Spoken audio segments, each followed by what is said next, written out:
bien, bienvenidos a nuestra nueva charla del Ministerio TJC2. Para que ustedes sepan qué significa TJC2. Bueno, es la sigla en inglés de Toward Jerusalem Council II, en castellano, hacia el Concilio de Jerusalén II. ¿Y de qué trata esto? Bueno, vamos un poquito a la historia.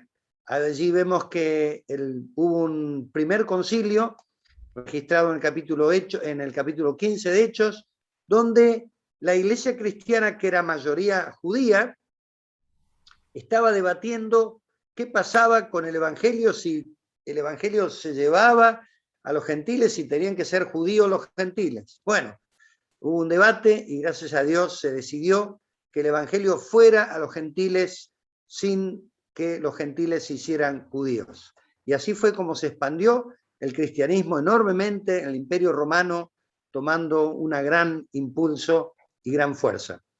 Pero bueno, con el tiempo, digamos que el cristianismo que tenía base judía se fue debilitando, en parte por la destrucción de Jerusalén en el año 70 por los romanos, y en parte porque la iglesia gentil fue tomando una fuerza propia, y más cuando en el año 300 Constantino declaró al cristianismo como la religión del imperio. Constantino quiso cortar los vínculos fuertemente con todo lo que tenía que ver con el judaísmo. Esta tendencia, desgraciadamente, fue en aumento en la historia del cristianismo. Se creó una gran distancia, irónicamente, porque la mitad de nuestra Biblia es el Antiguo Testamento, así que una distancia casi incomprensible, pero así fue, al punto que incluso hubo hasta persecución de cristianos a judíos en las cruzadas, en la Inquisición, en los pogroms en Europa del Este, etc. Cuestión que se produjo una gran separación entre lo que era el cristianismo y el judaísmo. En 20 siglos fue muy raro que un judío se hiciera cristiano, porque iba a ser expulsado de su comunidad, y era muy raro que los cristianos aceptaran a los judíos sin obligarles a negar completamente su judaísmo. O sea, se produjo una separación que nunca esa fue la intención, digamos, ¿no? de Jesús, esa separación tan marcada, porque al final de cuentas cada pueblo tiene su identidad, como vamos a ver con los pueblos originarios. Pero bueno, el Espíritu Santo empezó a mover de que en principios del siglo XX empezó a haber judíos que comenzaron a conocer a Yeshua, a Jesús como Salvador. Se empezaron a formar comunidades, y esas comunidades se comenzaron a llamar judías mesiánicas. Se llamaron así porque decían, por un lado, tenemos nuestra identidad como judíos, que no podemos negar, pero queremos reconocer a Yeshua, a Jesús como el Salvador y como el Señor. Así que estas comunidades de judíos mesiánicos comenzaron a florecer en Estados Unidos, en Israel, en Rusia, en algunos lugares de Sudamérica. Comenzaron a florecer estas comunidades. Y ahí llegamos a nuestro punto más central, que fue un rabino mesiánico de Estados Unidos, Marty Waldman, preparando una conferencia, tuvo como una revelación del Señor, que le mostró y dijo, bueno, así como hubo en el primer siglo una conferencia donde los gentiles donde los judíos abrieron a los gentiles el evangelio, tiene que haber una segunda conferencia en un momento donde las comunidades gentiles cristianas abran el evangelio a los judíos, que reconozcan a los judíos como un pueblo antiguo, importante para Dios, y que a su vez ese pueblo nos bendiga a nosotros como cristianos gentiles. Y por otro lado, esto cumple perfectamente lo que dice Pablo en Romanos capítulo 11, cuando habla de que el pueblo judío es como el tronco antiguo y los gentiles somos las ramas injertadas en ese árbol, pero que Dios va a formar el tronco antiguo y las ramas injertadas un solo pueblo.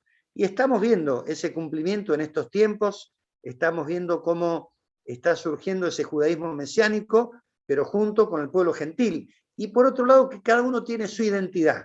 Los gentiles no tenemos que hacernos judíos, ni los judíos tienen que hacerse gentiles, pero sí podemos caminar juntos sabiendo que tenemos un Salvador, el Padre, el Hijo y el Espíritu Santo en común. Así que esta es un poco la visión. El que quiera saber más, María les puede enviar un PDF, una literatura, tenemos conferencias, y este movimiento se expandió básicamente a través de grupos de oración.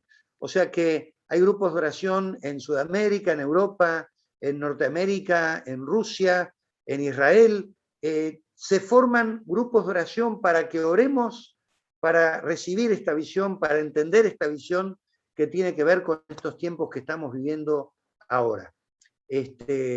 Bueno, y una de las cosas que conecta con lo que Nick va a hablar es que también se dio la necesidad de que pueblos originarios conozcan también de lo que es la identidad del judaísmo.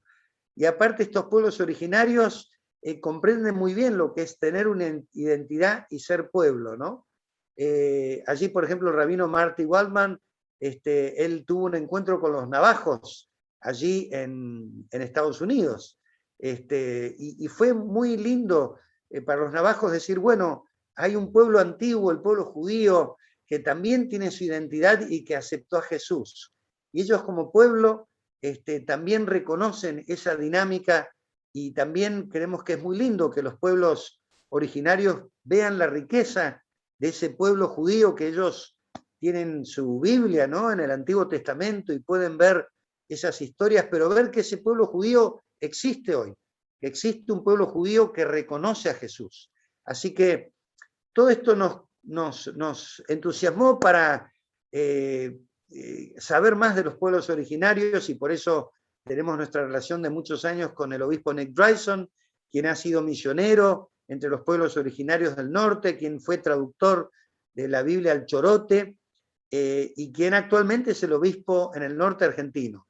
Y nos pareció muy lindo. Una de las cosas que hacemos en TJC2 es también enriquecernos con distintas tradiciones. Si bien el objetivo central es el encuentro de gentiles con judíos mesiánicos, pero también hemos descubierto que los cristianos entre nosotros tenemos que descubrir las riquezas que tiene cada denominación, ¿no? Así que esto nos ha ayudado también este movimiento, y ahí creo que María nos está pasando una pequeña imagen de esos encuentros con pueblos originarios, y es importante poder descubrir también en cada iglesia su identidad y a su vez poder enriquecernos con esa identidad y aprender el uno del otro.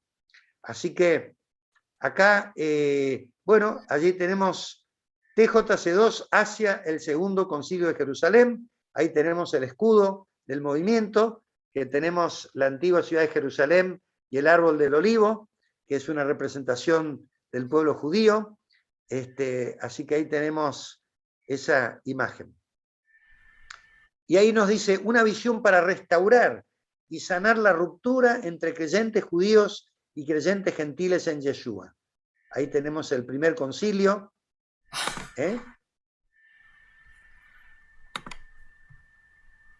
Así que es una visión para restaurar esa relación.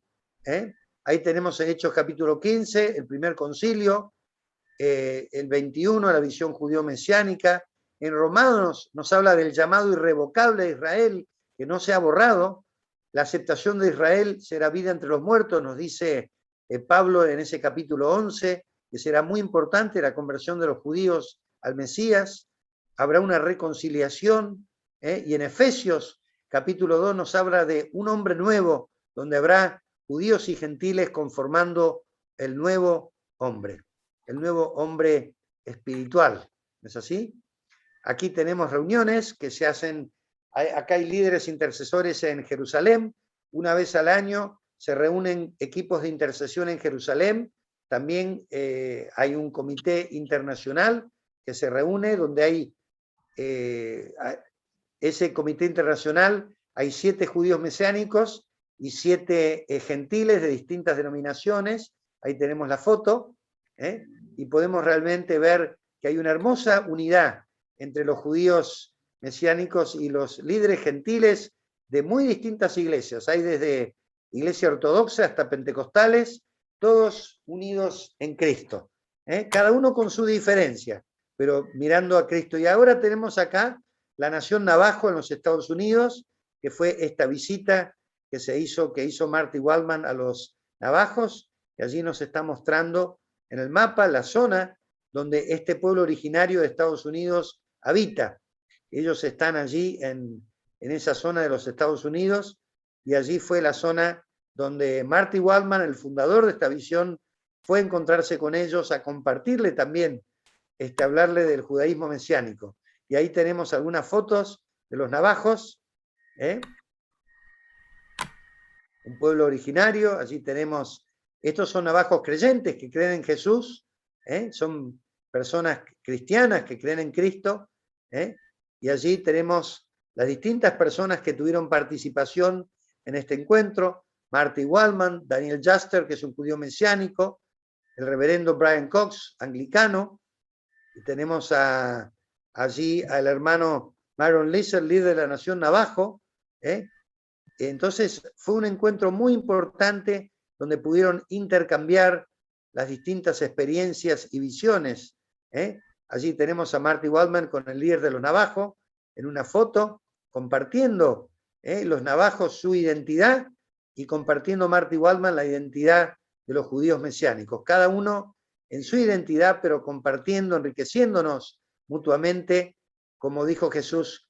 Ahí está una foto, están todos allí juntos compartiendo en esa experiencia en común de compartir la fe en Cristo. Allí tenemos más fotos.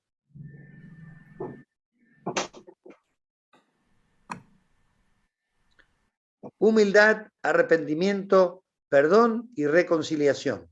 Estos son elementos fundamentales. Esto nos traerá sanidad de esas grietas, esas separaciones que han hecho tanto mal, tanto al cristianismo como al judaísmo, y ahí se están produciendo sanidad a través de estos encuentros, sanidad en el cuerpo del Mesías, para que el cuerpo del Mesías no esté más fracturado, sino que sea un cuerpo unido en el espíritu, en esa diversidad.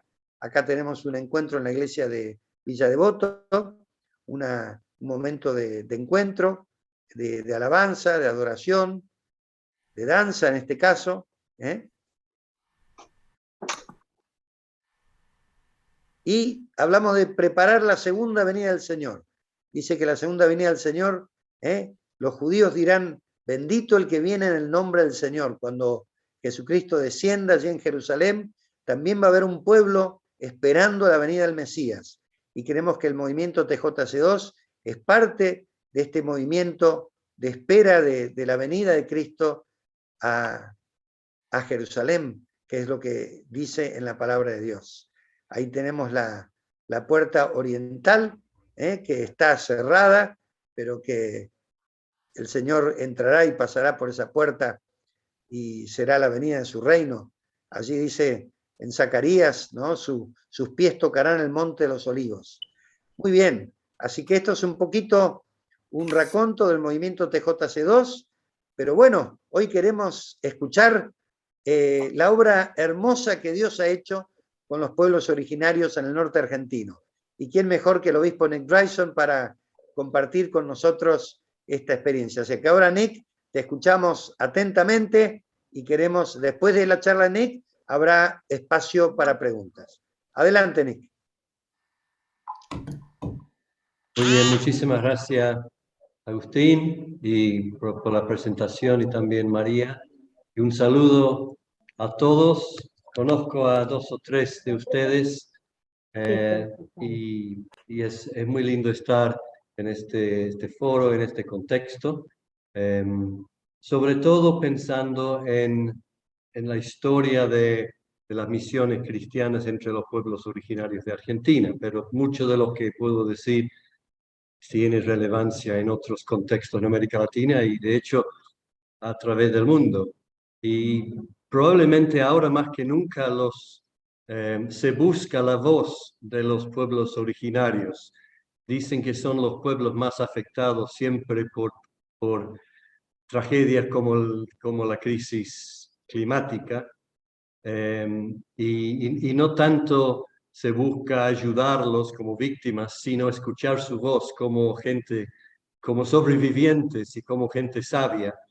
Y yo creo que sí hay que escuchar, buscar su sabiduría, em, y, y entrar en este diálogo de culturas, que, bueno, ya la cuestión del diálogo entre los judíos mesiánicos y los gentiles es más que una cuestión cultural solamente, y va muy profundo. Y antes de mostrar unas fotos, quiero decir que quizás una de las cosas que caracteriza al pueblo indígena acá es su amor por la palabra de Dios y su identificación con el pueblo de Dios en el Antiguo Testamento, o en el Primer Testamento, digamos, porque eh, todos los días, en casi todas las comunidades acá en el norte argentino, se lee la palabra, y como seguimos los leccionarios, casi siempre estamos en el Antiguo Testamento, y donde se habla del pueblo de Dios, la gente se identifica mucho porque es una tribu, son varias tribus, y cuando se habla de las tribus de Israel, ya se sienten identificados, o sea que no cabe duda que hay ciertas similitudes, que podemos resaltar. Bueno, voy a intentar compartir mi pantalla.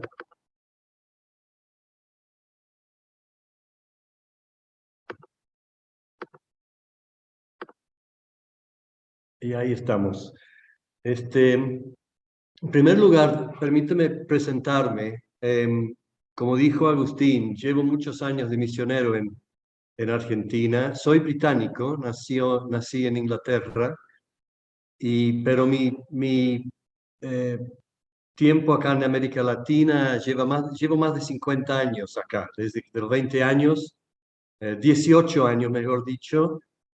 Tuve el privilegio de ser formado y misionar acá, primero en México, después en Buenos Aires y en el norte de Argentina. No todos los últimos 50 años, porque un buen tiempo estuve fuera también en Europa, en España, pero tengo un privilegio de pertenecer acá a la iglesia anglicana, y estoy con mi esposa acá, mis hijos y nietos están todos en Europa, así que los echamos mucho de menos. Hoy es el cumpleaños de mi nieta, así que estuvimos saludando hace un rato. Bien, ahora les presento una escena muy común en el norte argentino. Estos son del pueblo Toba del Oeste, Com. El grupo, digamos, hay varias tribus, etnias, pueblos originarios, los llamamos de varias maneras, tienen su propio idioma, su propia cultura y su propia manera de identificarse.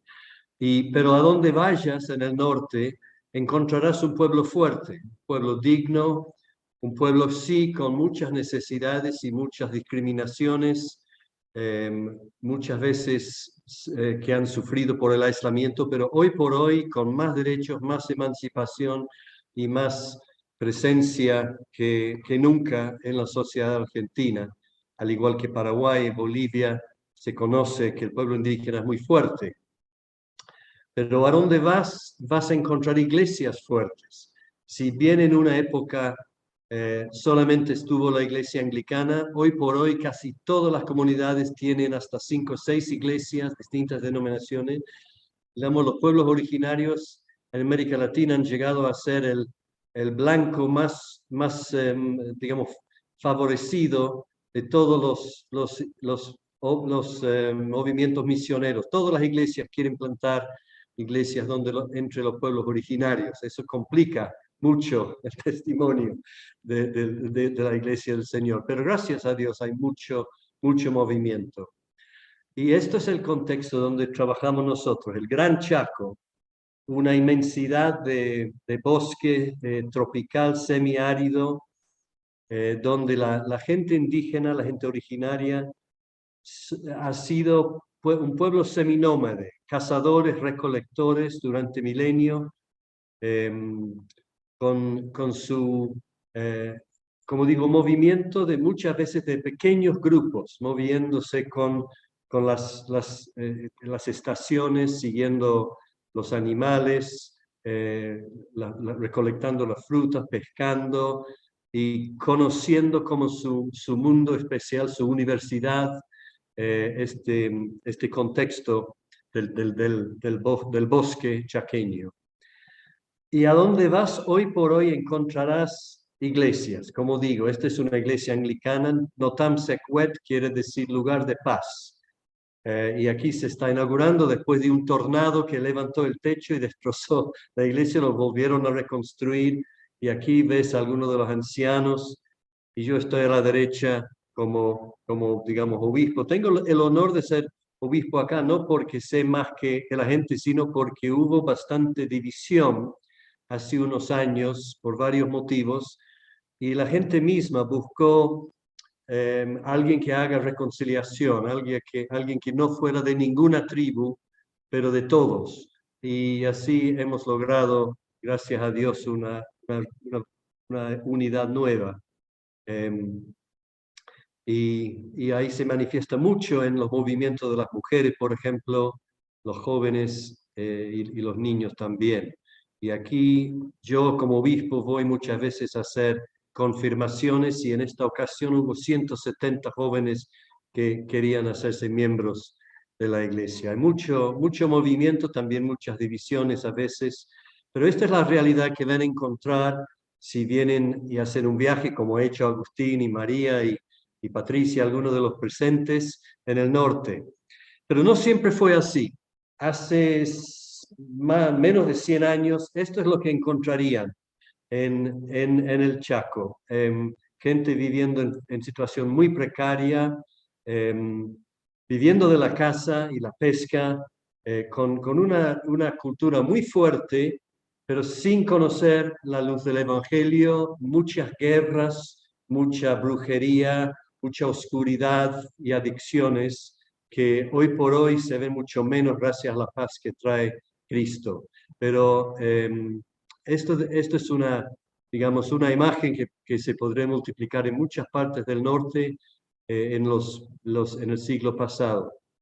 Y esto, muy parecido, es una foto sacada en el sur del país, en Tierra del Fuego, donde realmente empezaron las misiones anglicanas. Y quiero empezar allí, en el canal del Beagle.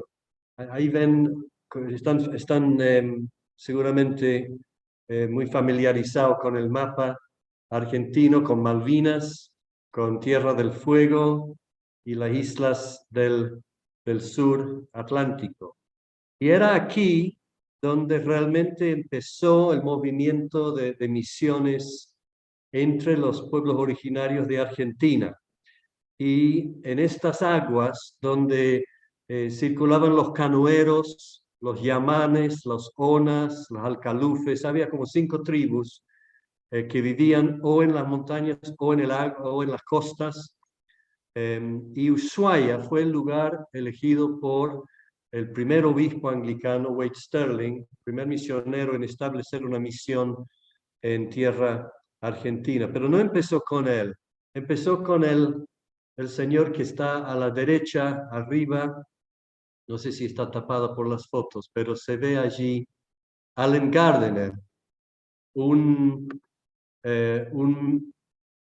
capitán de la Marina que sí recibió un llamado muy fuerte del Señor de predicar el Evangelio en América Latina y viajó por todo el continente vendiendo Biblias y en la época de San Martín y Belgrano y los libertadores, él estaba ya predicando el Evangelio en Perú, en Chile, en Argentina, pero por donde iba, desgraciadamente, se le cerraban puertas, sobre todo por los celos de los sacerdotes católicos, y él vio que su única opción iba a ser trabajar con los pueblos originarios, porque entre los descendientes de europeos, todos se consideraban católicos y la Iglesia Católica les cerraba la puerta. Entonces empezó a buscar y decidió al final que el lugar óptimo para misionar era Tierra del Fuego y estableció una base en Malvinas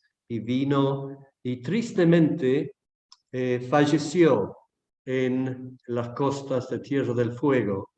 Pero después de él vino el otro señor blanco acá, Bridges, Tomás Bridges, que estableció después de Stirling una misión que duró y trabajaron entre los yaganes que ven aquí también en la foto. Aquí vemos a Allen Gardner que junto con varios compañeros murieron en cierto sentido murieron de hambre. En cierto sentido fue por falta de organización, pero también fueron muy hostigados por los originarios y dieron sus vidas, dejaron sus vidas allá en la costa. Pero gracias a la semilla plantada y otros martirios también en esos años, se pudo establecer una misión que luego dio su fruto, no en el sur, sino en el norte. Y hay varias cosas escritas, tanto de Chile como de Paraguay, en estas fotos, y después de Argentina, libros de Arnaldo Canclini, sobre todo de Lucas Bridges y de otros autores, que van señalando toda esta historia que tenemos, que empezó en el sur y siguió en el norte. En primer lugar, a Paraguay.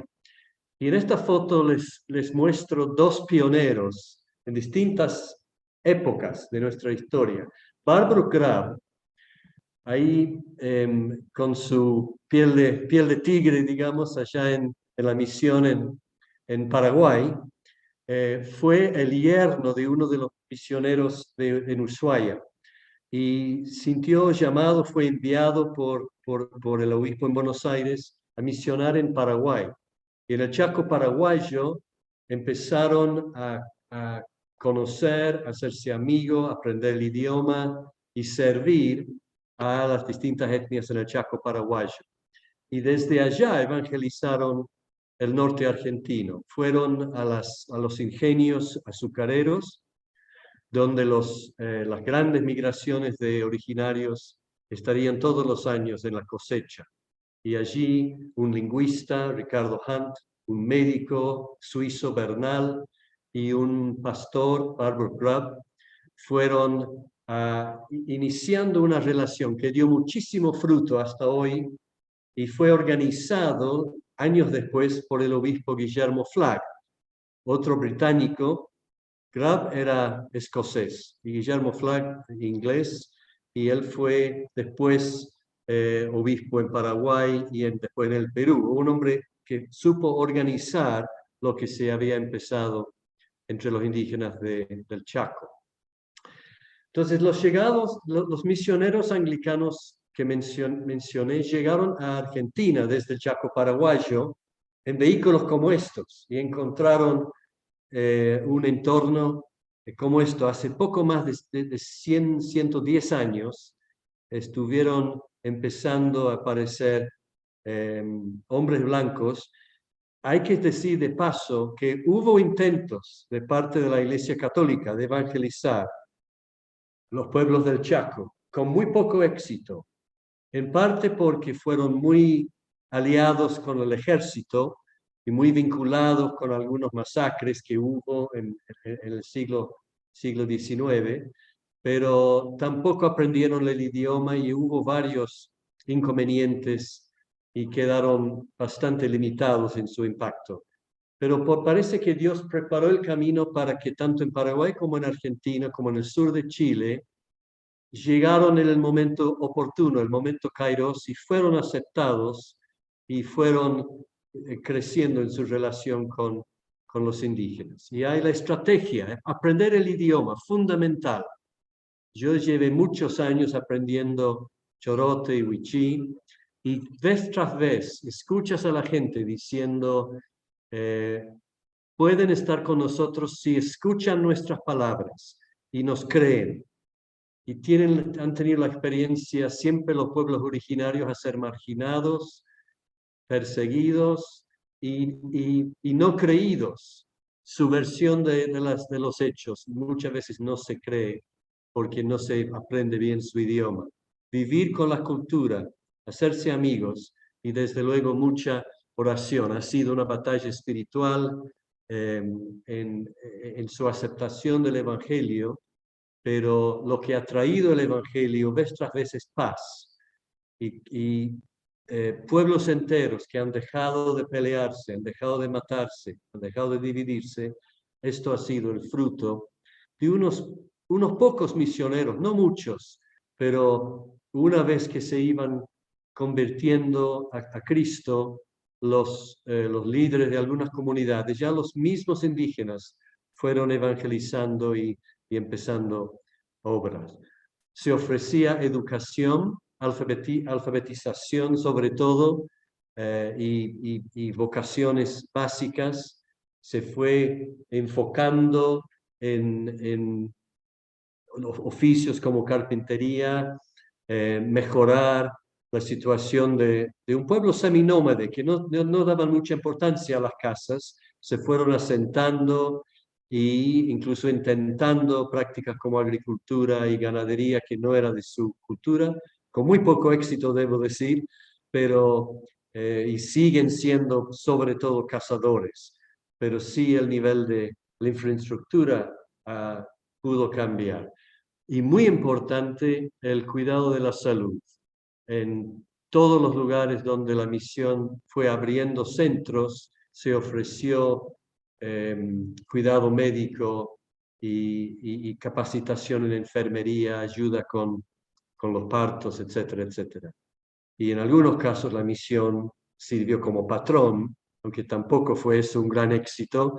Lo que más ha funcionado es crear una capacitación en los distintos oficios para que la gente pueda insertarse en una sociedad donde manejan el dinero.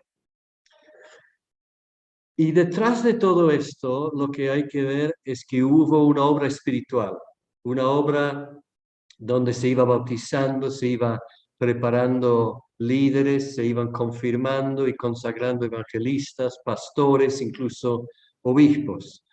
Y aquí vemos dos fechas al azar, que podremos señalar mucho más, cuando el reino de Dios se iba extendiendo en toda esa zona del norte.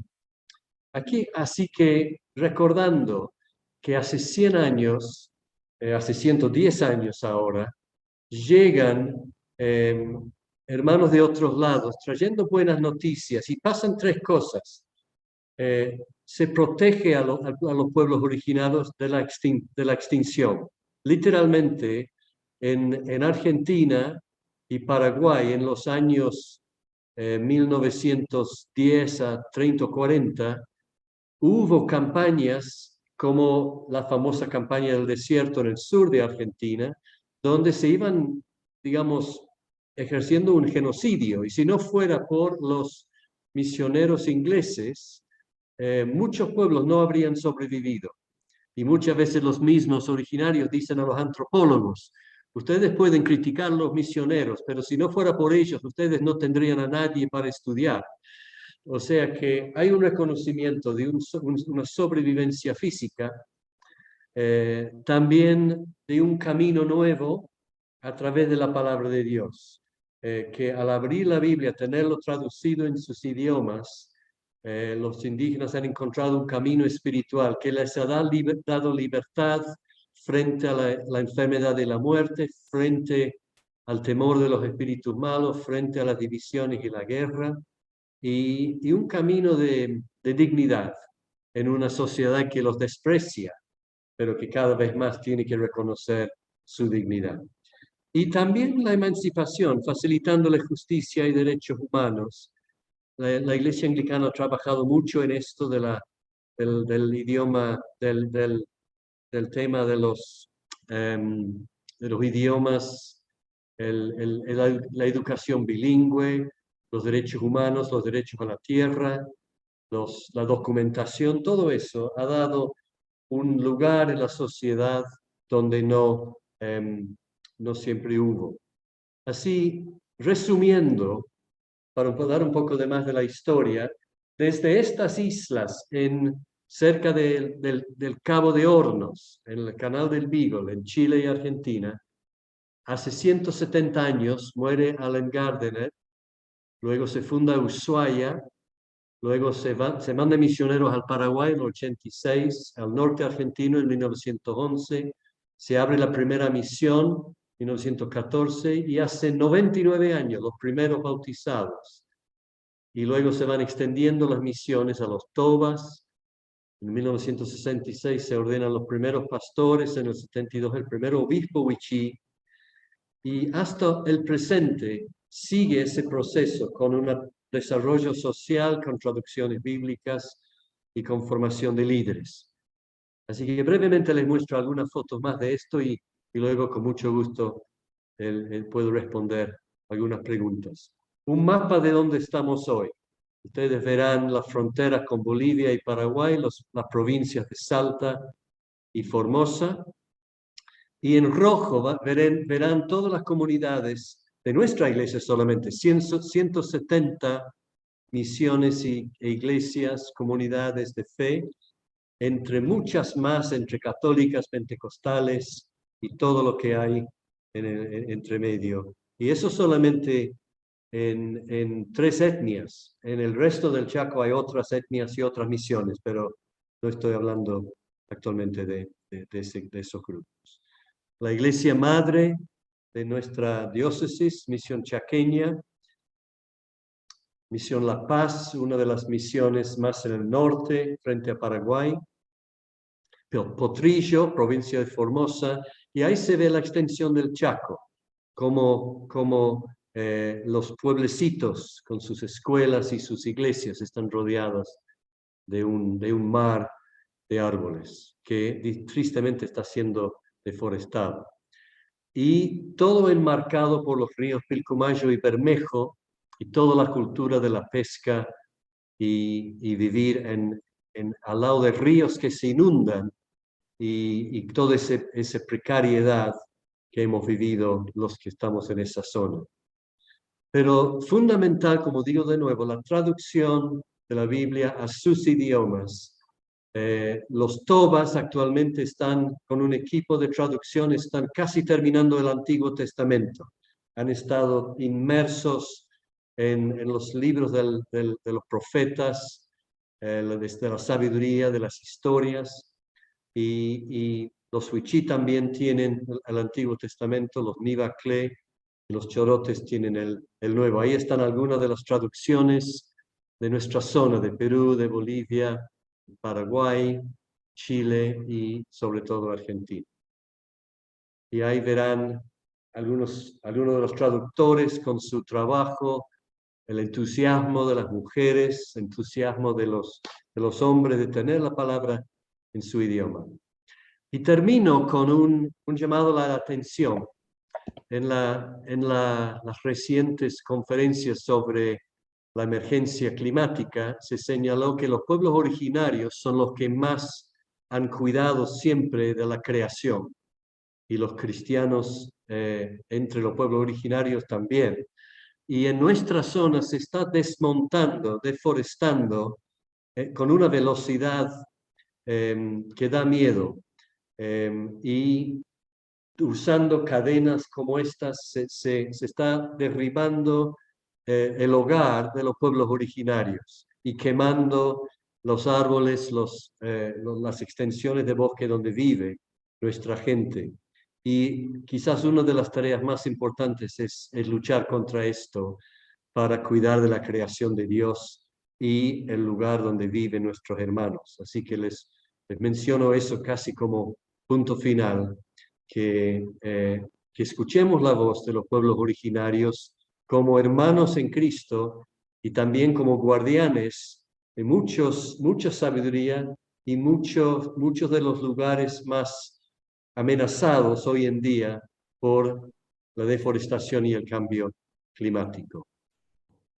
Así que gracias a Dios por la falta de guerra entre pueblos originarios, ya ahora hay paz.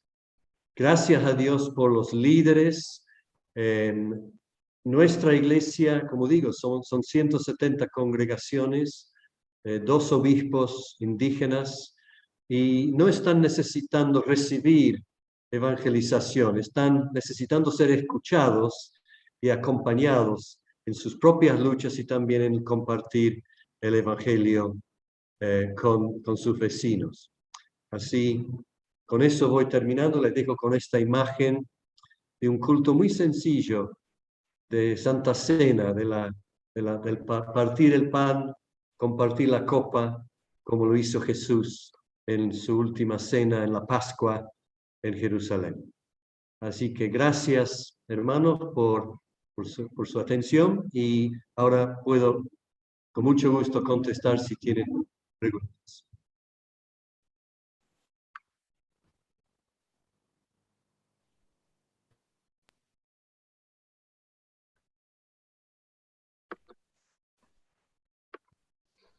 Bueno, muy bien. Gracias, Nick, por esta presentación.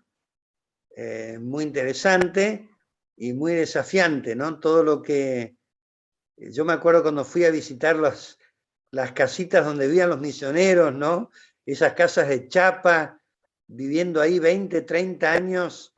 Yo decía, ellos realmente son los héroes, ¿no? Nosotros hacemos algo, pero esa gente hizo un sacrificio tan grande, ¿no? En lo personal, identificándose con el pueblo, que la verdad es para honrar, ¿no? Honrar a esos misioneros que hicieron ese trabajo tan lindo, ¿no? Bueno, si tienen preguntas, no sé cómo manejamos lo de las preguntas, María. ¿Querés agarrar esta parte de coordinación de preguntas?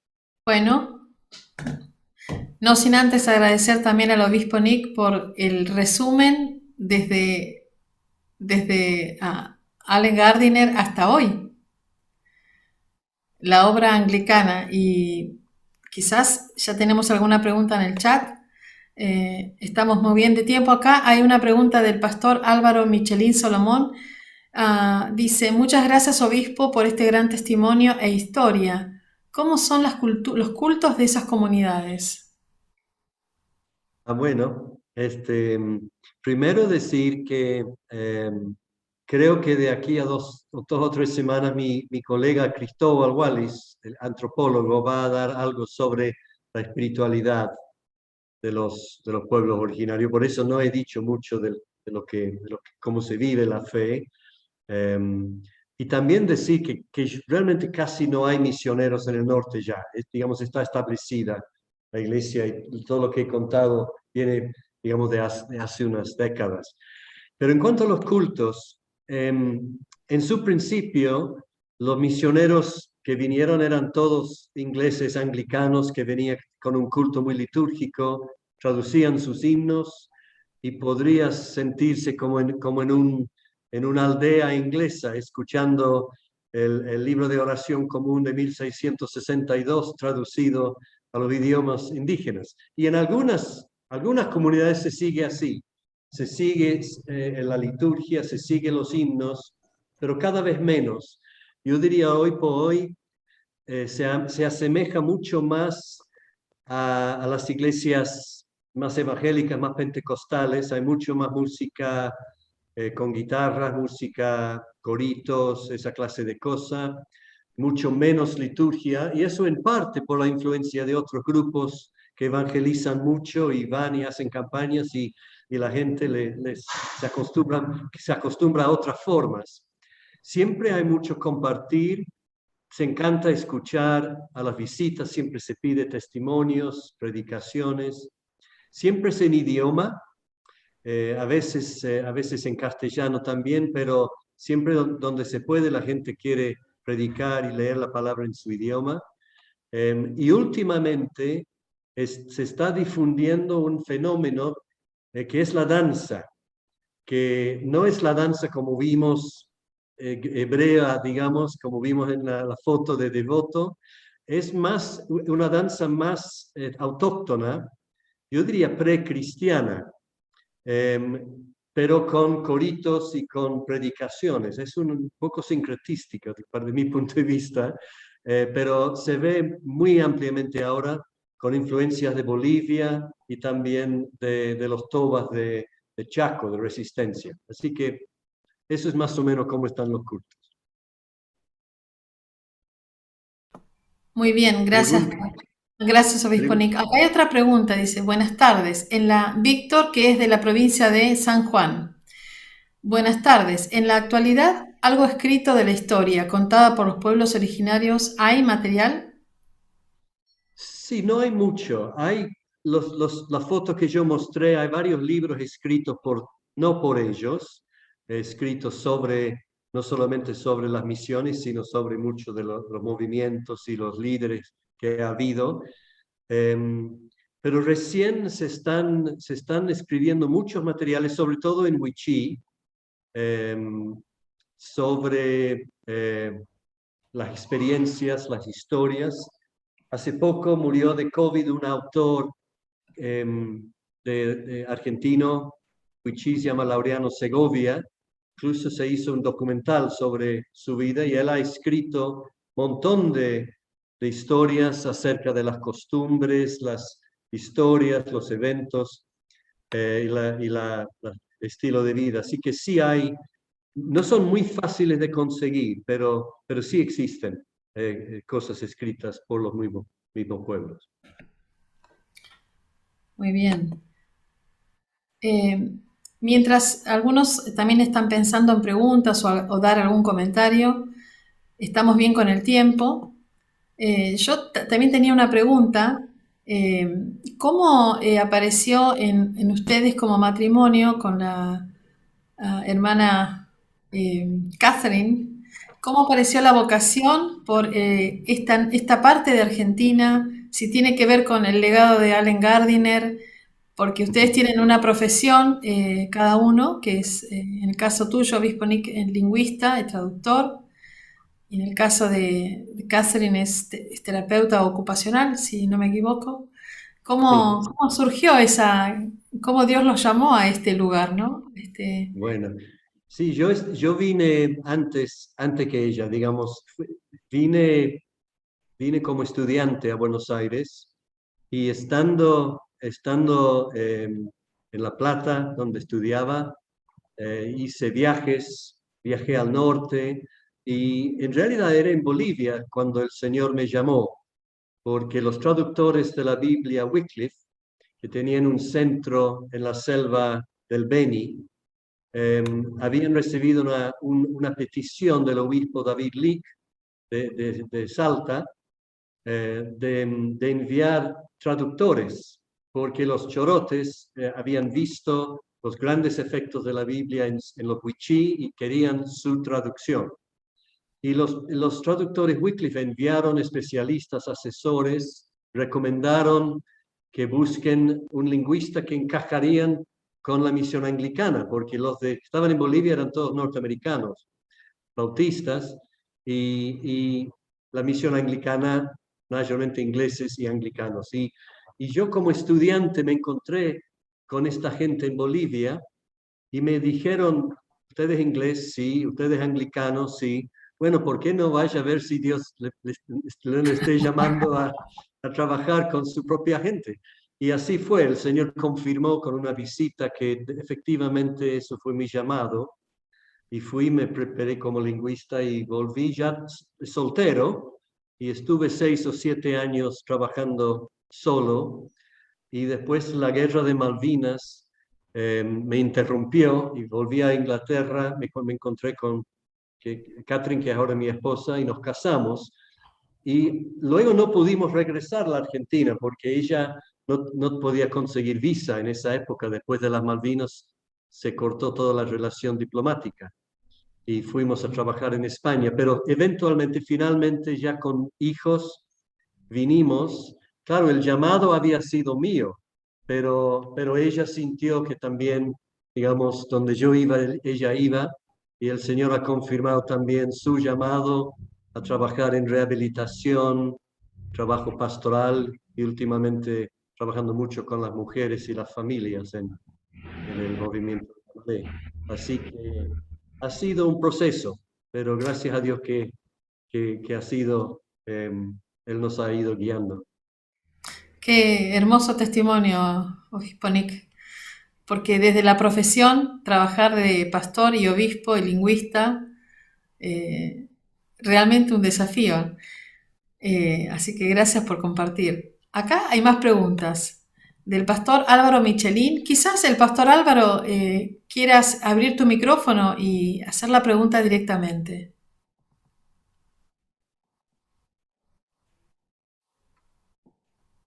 No te estamos escuchando.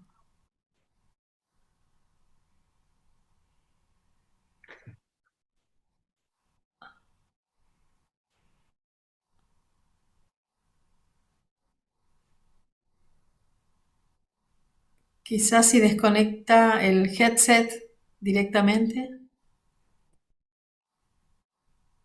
Ahí va. ¿Escucha ahí? Perfecto. ¿Ahora sí? Sí. Bueno, la Biblia, ¿no? Hay por lo menos porciones bíblicas en idioma de los pueblos originarios y está muy difundida la Biblia en idioma originario y si es muy leída por muchas personas, solamente tienen acceso líderes y pastores. Depende de la etnia, pero por lo general, todas las etnias que tienen o toda o una parte de la Biblia la utilizan. Muchas personas, ahora que también está disponible en el teléfono, mucha gente lee la Biblia todos los días, no solamente los líderes, lo comparten en las redes sociales y lo leen como devocional. Hay movimientos, tristemente, que insisten en leer la Biblia en español, en la Reina Valera 60 y todas esas cuestiones, como si fuera más espiritual o algo así. Pero por lo general, los pueblos originarios utilizan la Biblia en su idioma y les da mucho entendimiento y transformación. Qué bueno. Acá hay un comentario de Patricia Cuenca de la zona de Salta. Dice, muchas gracias, Obispo Nick. Recordar la historia y ver la vida de las comunidades y compartir con ellos hoy me llena de gozo sus voces y su manera de adorar. Sí, sí, bueno, Patricia es de nuestra comunidad y conoce muy de cerca los hermanos. Y sí, tienen su forma muy particular de cantar, de compartir, y los cultos a veces son muy lindos. Y ver la historia, recordar lo que Dios ha hecho. Ahora hay muchos conflictos, tristemente, por la pandemia y por otras cosas, pero lo cierto es que Dios ha hecho mucha obra acá. Qué bueno, gloria a Dios. Hay otros comentarios de Mabel Cubicín, que es de Córdoba, de la Iglesia Bautista de Córdoba. Muchas gracias por la charla, muy interesante. Bueno, me tengo que retirar, buenas tardes. Y Bendiciones. sí, una pregunta también que tenía para hacer mirando las fotos, algo que siempre me llamó la atención es cómo es la transición del pueblo originario, cualquiera sea Wichí, Chorote o Toba o Com, ¿no? ¿Cómo es la transición de vivir con la fe en el medio natural que supuestamente les pertenece, pero a la vez tener que pensar en una transición hacia una aculturación, ¿no? Como tener que realmente insertarse en un mundo que les es ajeno, pero en parte ajeno, pero también es atractivo, ¿no? Sí, sí. ¿Cómo ayuda la fe ahí? ¿Cómo es siempre ese es mi punto de interés pensando en ellos? Bueno, honestamente creo que esta cuestión es la más difícil que ha vivido los pueblos originarios en su historia. Digamos, antes tenían amenazas muy concretas como otras tribus, como los militares, como las enfermedades o los hechizos o lo que fuera. Hoy es mucho más sutil porque es la cultura que los rodea, una cultura ya globalizada, una cultura no indígena, sobre todo los que viven en los pueblos. y los niños lo aprenden en la escuela, los grandes en el internet y ya está amenazado totalmente la forma de ser, la forma de criar a los hijos, la forma de convivir, la forma de creer y hay mucha confusión y muchas presiones. La fe, por un lado, les ayuda porque les da una estabilidad, una paz para distinguir entre lo bueno y lo malo. Pero el lado negativo es que hay muchas versiones de la fe porque hay tantas iglesias y tantas cosas en internet que ya la misma fe llega a ser una cosa que divide y confunde a la gente. Es muy triste.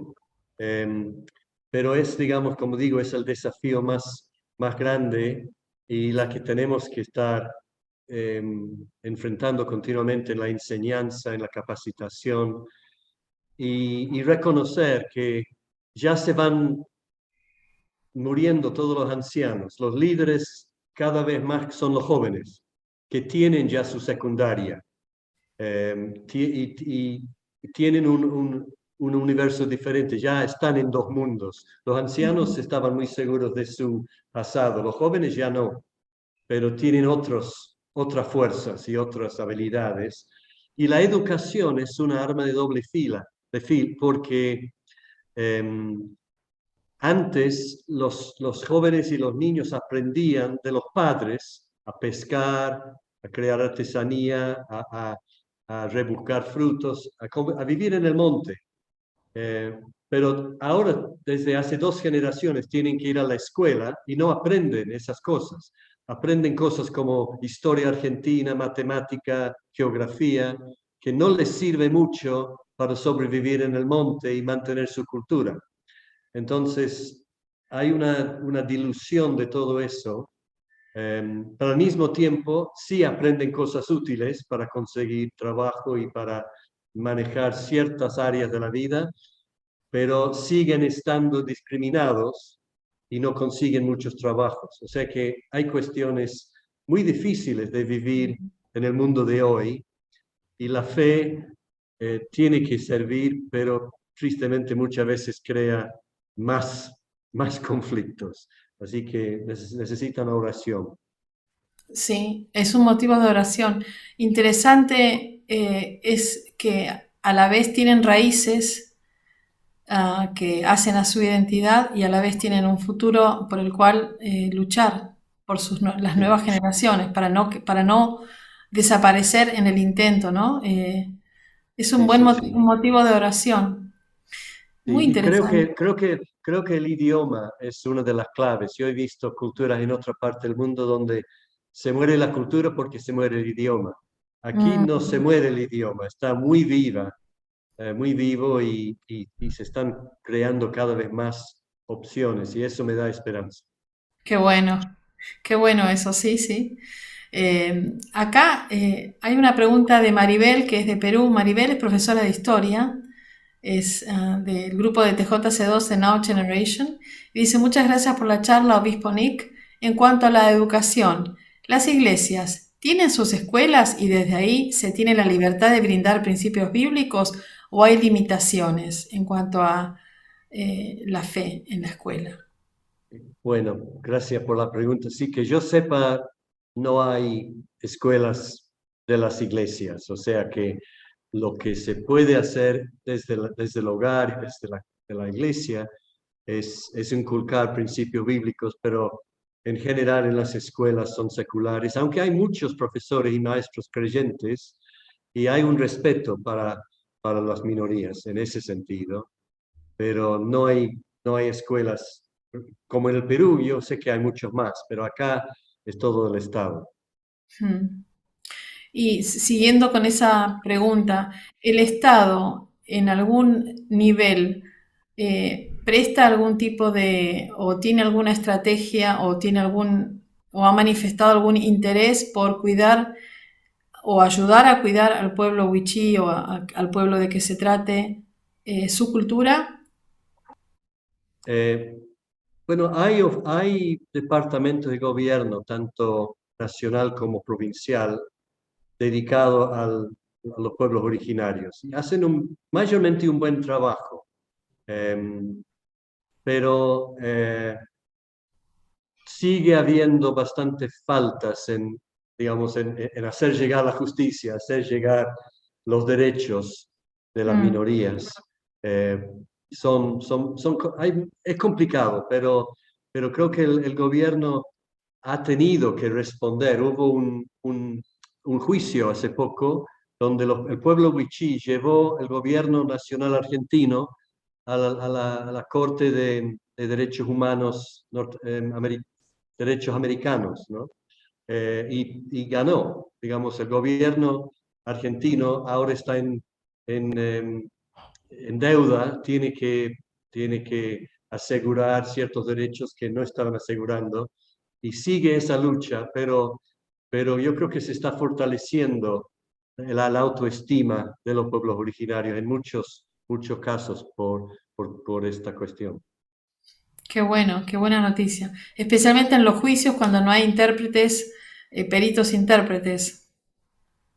Sí, ahora recién el pueblo wichí ha empezado a dictar un curso para traductores en el mundo legal, que es un avance tremendo.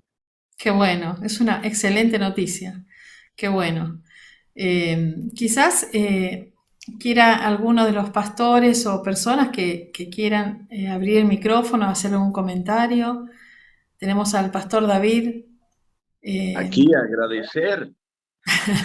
Primado Nick, realmente lo he disfrutado, te agradezco, me has hecho pensar en varios temas para reflexionar, me dejaste muy pensativo en muchos temas, cómo encontrar la senda correcta en todo lo que hablabas, ¿no? Los varios grupos que entran a un pueblo, si bien la iglesia trae bendiciones, también ese tema de la división, me hiciste pensar mucho, querido obispo, y también disfrutar un poco de la historia de parte de la provincia y conocer más también tu trayectoria, obispo primado. Muchísimas gracias, lo he disfrutado, y también al pastor Agustín por este encuentro. Muchísimas gracias a todos. Dios los bendiga. Sí, gracias. Bendiciones, pastor David. Un gusto que se haya unido de parte de la Iglesia Anglicana y representando a Bolivia, una nación por la que estamos orando, Bolivia, por los pueblos originarios de Bolivia. Amén, amén. Muchísimas gracias. Y ahí está la clave. Algo que me alegra es que oremos como provincia unos por otros, ¿no? Y todo lo que está pasando en realidad en el continente. Muchísimas gracias y un fuerte abrazo a todos. Dios los bendiga. Amén. Y interesante. Una pregunta, perdón María. Adelante. ¿Cómo es la relación de los wichí con la política? Los pueblos aborígenes con la política. Bueno, la política tristemente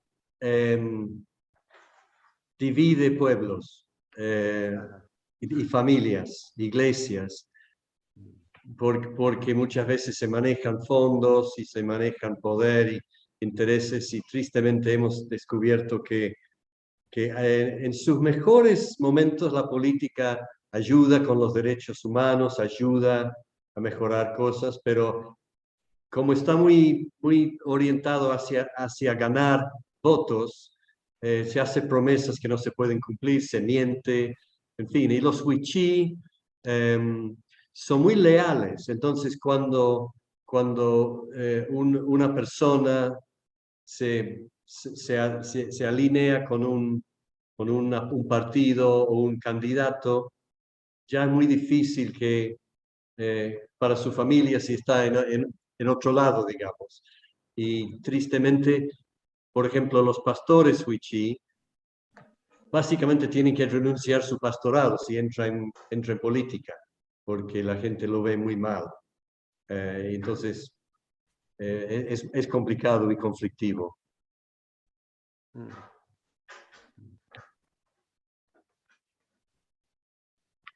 Bueno, gracias, Nick. Gracias. Sí, yo sé que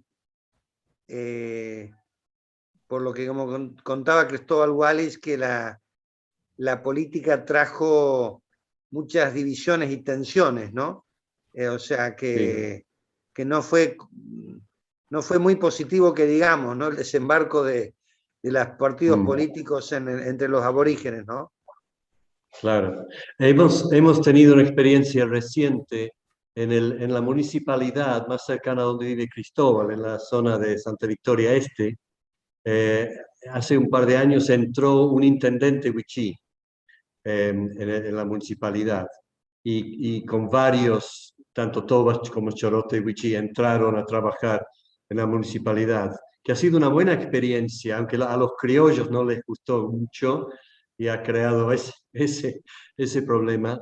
Pero lo que se ha notado es la tendencia de los líderes políticos indígenas a pedir muchos favores, presentarse como necesitados de ayuda, en vez de presentarse con la dignidad de su cultura y decir, tenemos respuestas. Más o menos dice, bueno, nosotros somos intendentes, pero somos wichí, necesitamos que nos manden cosas.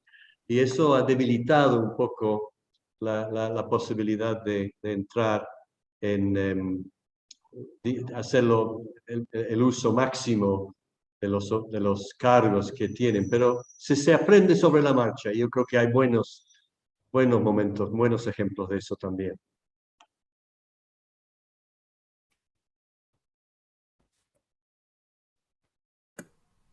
Gracias, obispo. Perdón, Julieta, acá tengo una pregunta. Algo. Y Dale, después pregunto. hay una pregunta de uno de los participantes, Pablo de Buenos Aires. Quería preguntar qué grado de adhesión tiene el pueblo con la Iglesia. Concretamente, pensaba si hay algunos que no están interesados en la Iglesia y en Jesús, y si hay otros que sí están interesados, ¿cuál sería el porcentaje?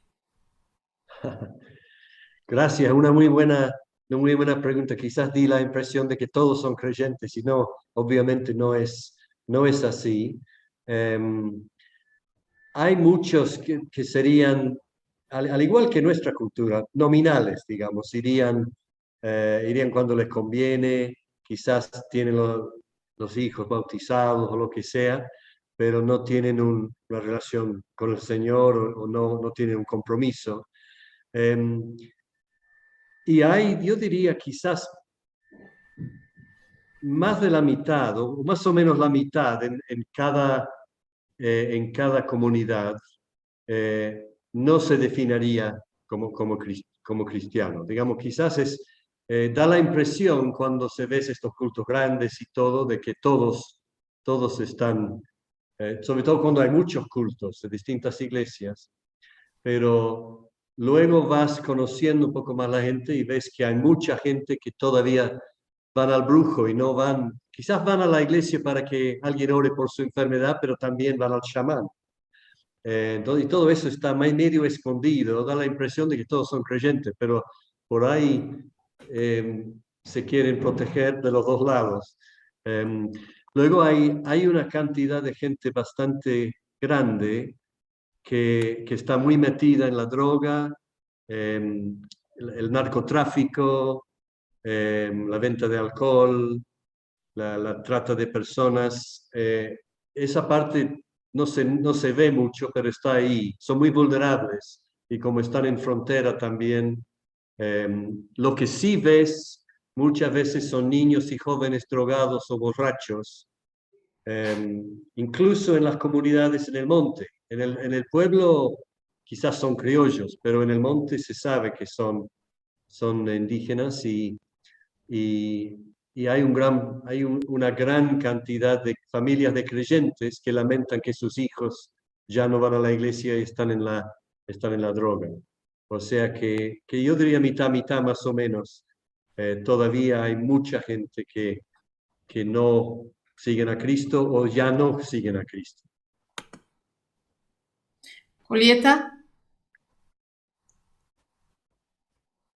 Yo quería preguntar cómo es la relación que ahora han ido construyendo con las otras iglesias, las iglesias que también a lo mejor como la iglesia católica o la pentecostal trabaja, y si han podido hacer la unión para la fuerza, ¿no? Para la Sí, fuerza de sí. sacar esos pueblos que merecen todo Bueno, nuestro amor, ¿no es cierto? Para la unidad. sí, sí. Bueno, también una muy buena pregunta. Yo creo que tristemente hay dos caras a esto. A nivel de los líderes, hay mucha unidad. O sea, yo con el obispo católico, con el pastor pentecostal, los conozco a casi todos, somos muy amigos, oramos juntos, planificamos juntos, hay mucha colaboración. Ahora, a nivel de la iglesia local, a nivel de los movimientos, los evangelistas, los profetas, los apóstoles, los que van de acá por allá, es como la política. Y hay mucha división e incluso casi una estrategia de despreciar al otro para ganar adeptos para tu propia congregación. Y eso nos da a todos mucha tristeza. Si vos preguntaras hoy a cualquiera de nuestros pastores, ¿cuál es el problema principal para las comunidades? Dirían las otras iglesias. Y tristemente se ve que a nivel de base hay mucho más trabajo para crear unidad. Que entre los líderes. Y eso es más o menos lo que puedo decir.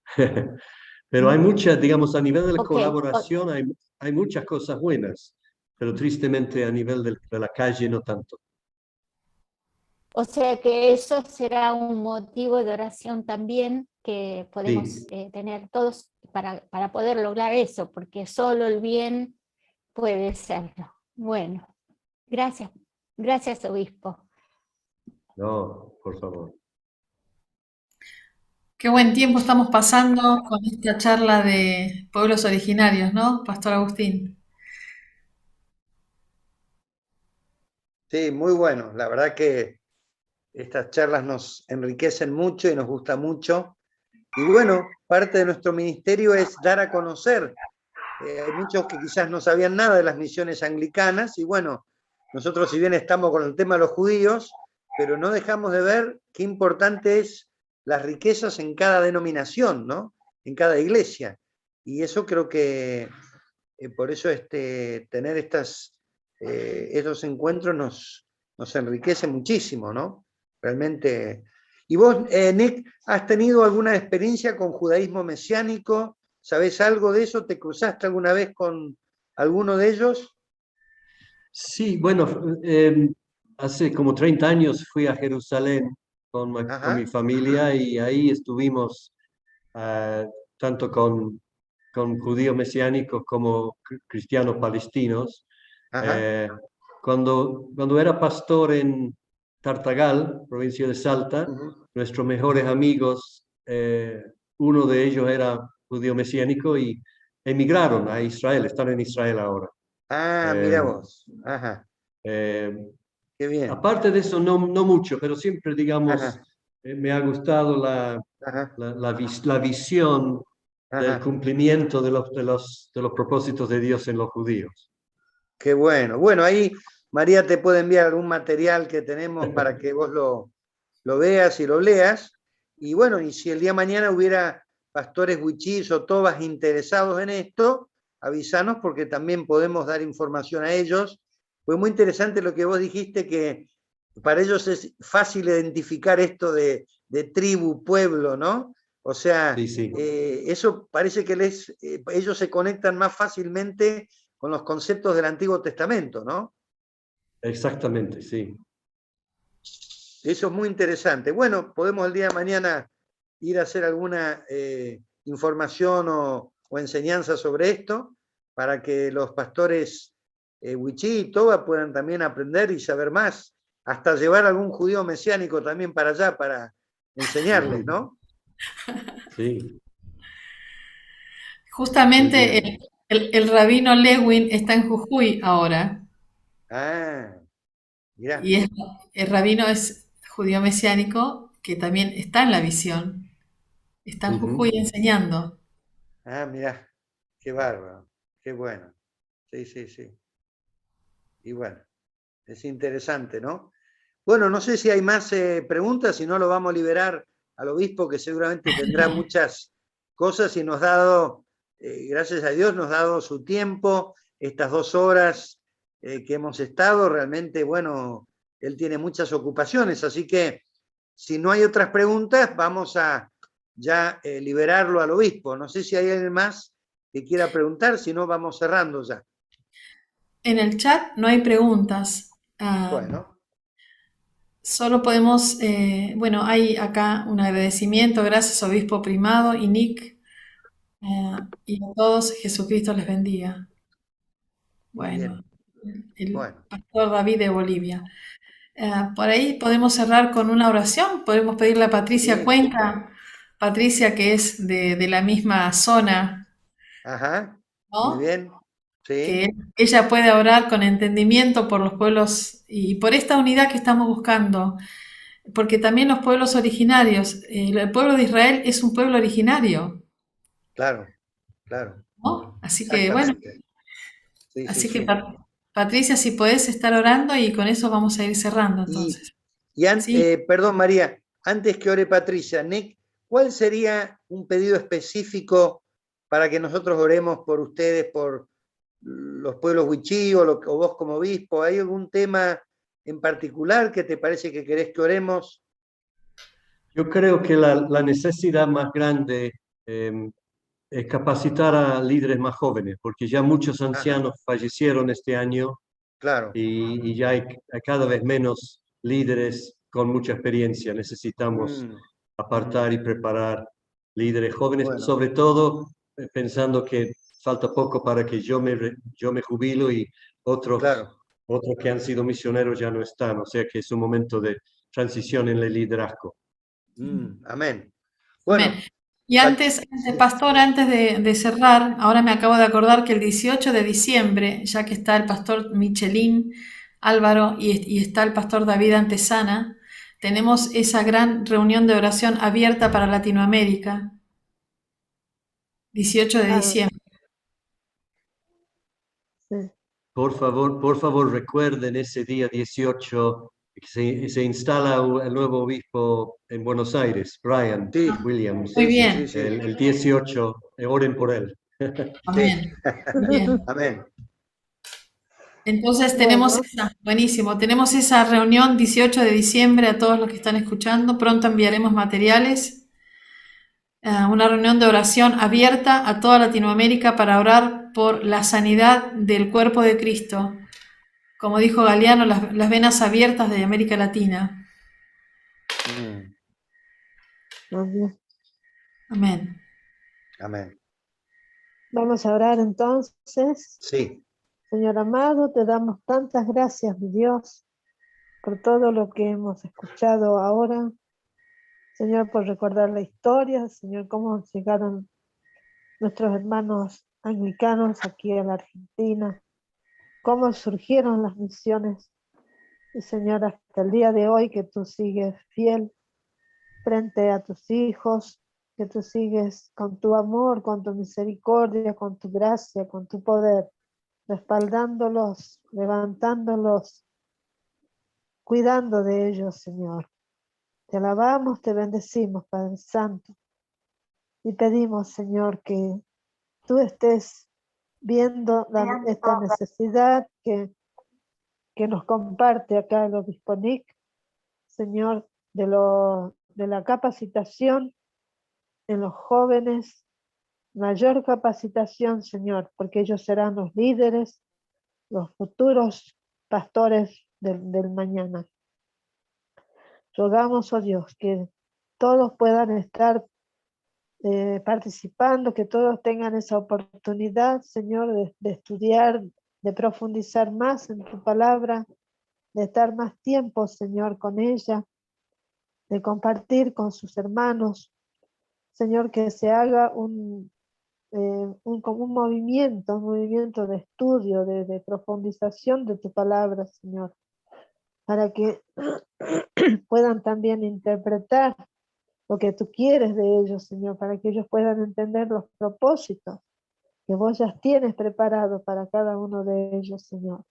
Te damos muchas gracias, Padre Santo, por tu poder, por tu intervención, Señor, muchas veces que has tenido sobre los pueblos originarios. Pedimos tu bendición, Señor, sobre nuestro obispo Nick, sobre todos sus colaboradores, sobre los obispos allá en el norte, Padre Santo, de los pueblos indígenas. Señor, que tú estés dando sabiduría, dando entendimiento, dándoles los dones que ellos necesitan tener, Señor. Y por sobre todo, Padre, que tu amor sea el lazo que una a todos estos pueblos con la iglesia. Te damos gracias, Padre querido, en el nombre poderoso de Jesús. Amén. Amén.